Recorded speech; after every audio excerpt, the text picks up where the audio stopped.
Welcome to Conversations with HJM. I'm Lisa Harris-Jones. And I'm Tommy Tompsett.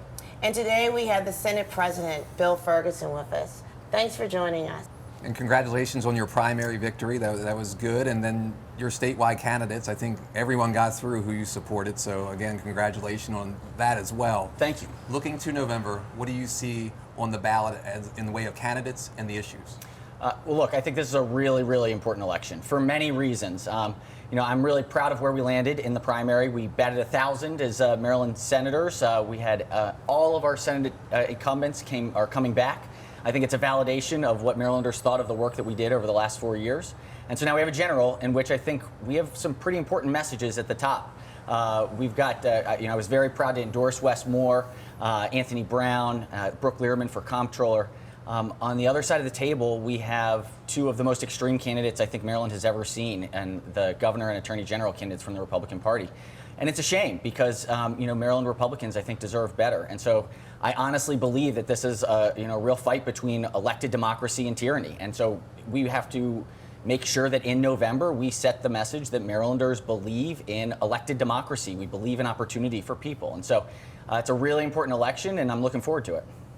Understanding that politics, everything is local, and I know that you're the Senate President for the whole state of Maryland, but this past session, you and Chairwoman Maggie McIntosh and others brought a ton of money back to Baltimore City for redevelopment.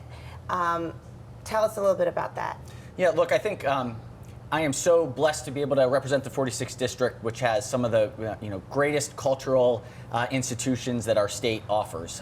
And as a state senator representing the city, I know that there is no state in the country where you have the largest city really struggling, but the rest of the state is doing incredibly well. We rise and fall together.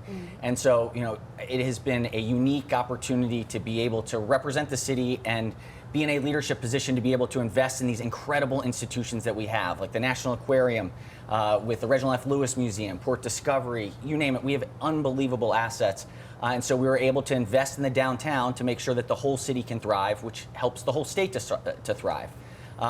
We are also fortunate that last year we had a lot of additional revenue, one-time money. And so while the city definitely benefited, there were a number of places across the state that really saw the impact of having increased investment. You look at Prince George's County with the Blue Line corridor, we are going to be making major investments. In Montgomery County, we're doing investments in BRT and mass transit. In Southern Maryland, we're looking at a new mass transit rail line or bus rapid transit in Southern Maryland to Charles County. So, we are making really, really important and strategic investments across the entire state, and it's going to be amazing to see it come to fruition over the next few years. As a former teacher, I want to turn to public education. So under your leadership, you were able to shepherd through the blueprint for Maryland's future, and we were able to refine that in following sessions. Now we're at the implementation part. This is where I think it gets a little harder. How do you see that happening, and do you think there's more refinement that needs to occur with that legislation? Yeah, look, nothing in public education is ever easy. It takes time, it takes effort. People want to see things change immediately. That's not how schools work. And so I'm really proud of the work that we did. Spent 3 years building this blueprint for Maryland's future, passed the bill, overrode the veto. It is finally in place. But now the work actually starts. And so that's sort of the funny part of legislating, is that we do our side.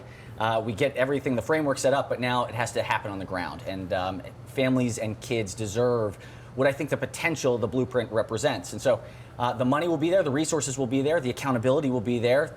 We've launched the new Accountability and Implementation Board. But we have a lot of work to do to really change the culture of expectations at schools. The one part I think is really important to highlight, and something that I'm particularly proud that is included, we have $25 million going into creating new systems to support kids' mental health. That's going to increase to $125 million a year statewide. We know that kids have been the most impacted by far by the pandemic, just the social emotional development, the health impacts, you name it. And so we got to make sure that kids are okay. We have the resources going in, we have the systems that are being created. We have to make sure that it meets its fullest potential, because if kids aren't well, they can't learn. And so that's going to be really important over the next 2 years. Sticking with education, having 3 sons, each were at different areas of readiness to go to college.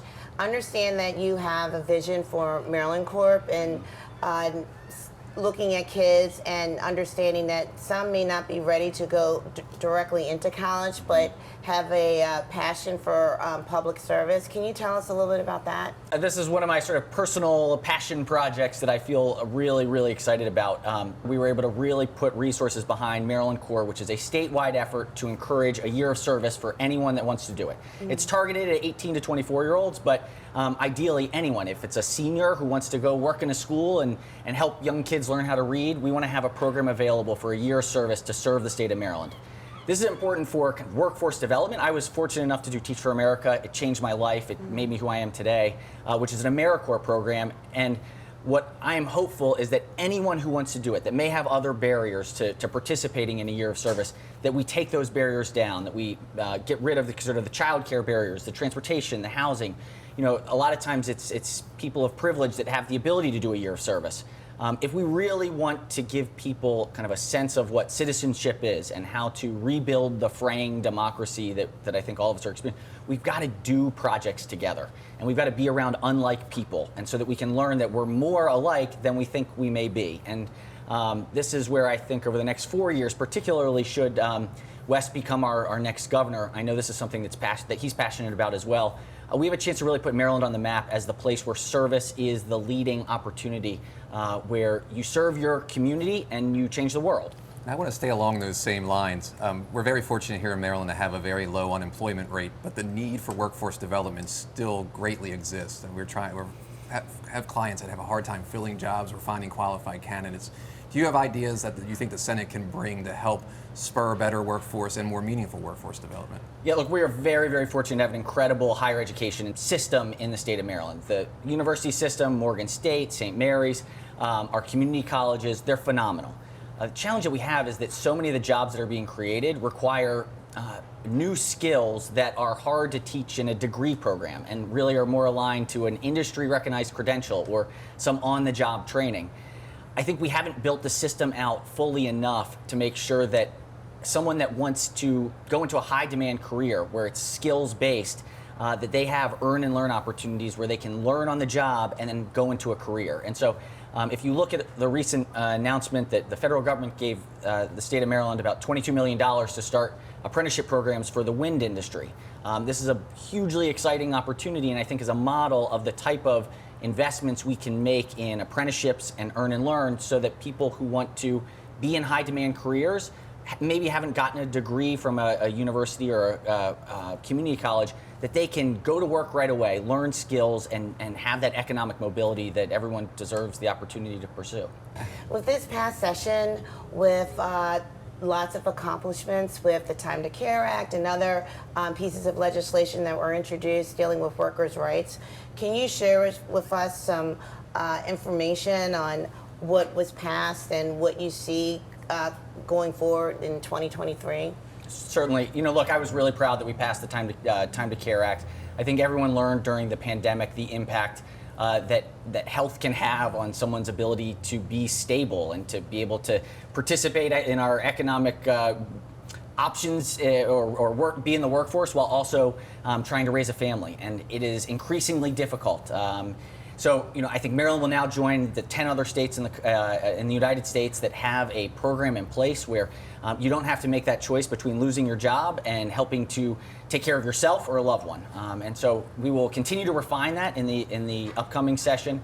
But I think the world changed after COVID, and I think we're all trying to realize what the future holds in a post-pandemic world. Throughout human history, this has been the case where pandemics are really painful and hard.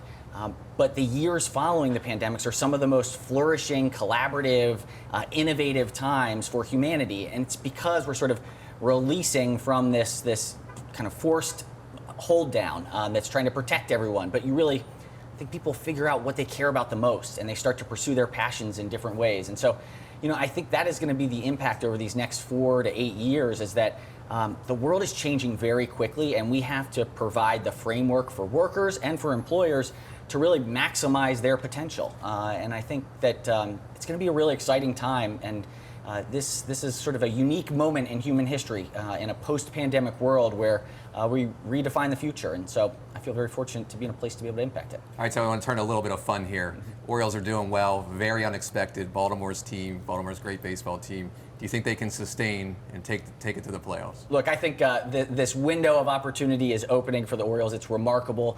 The city really tracks with the Orioles. This is something that doesn't come up in economic impact reports, but when the Orioles are winning, the city is winning. We're starting to feel it and see it. And so with the start of football season, you got the Orioles winning. You got an incredible opportunity with the Ravens this year. You know, the Baltimore region's really on the rise, and it's exciting.